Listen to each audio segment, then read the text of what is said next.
তাহলে আমি ঢাকা বোর্ডের রেজাল্ট দেখার জন্য অবশ্যই এখানে ঢাকা এডুকেশন বোর্ড লিখব এবং আমার সামনে মেইন যে ল্যান্ডিং পেজ রয়েছে তার পরিবর্তে আসলে বিভিন্ন অকেশনে বা বিভিন্ন গুরুত্বপূর্ণ সময়ে তারা মেইন ল্যান্ডিং পেজটা পরিবর্তন করে যাতে সার্ভার ফাস্ট থাকে এই জন্য এই পেজগুলো দিয়ে রাখে।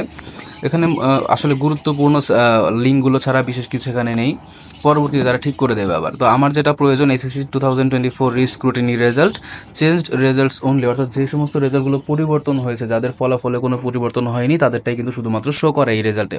তো আমার প্রথমটা দরকার, আমি প্রথম ট্যাবে ক্লিক করছি।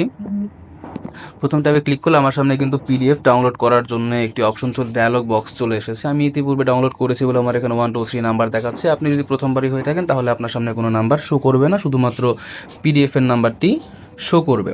তো আপনি ডাউনলোড অপশনে ক্লিক করবেন এবং আপনার সামনে কিন্তু খুব তাড়াতাড়ি পিডিএফটি ডাউনলোড হয়ে যাবে। তো পরবর্তীতে আপনার যে অ্যাপস রয়েছে, যেমন আমার এখানে ড্রাইভ পিডিএফ ভিউয়ার রয়েছে, এটা অপশন চালু হয়ে গেছে। আপনি যদি অন্য কোনো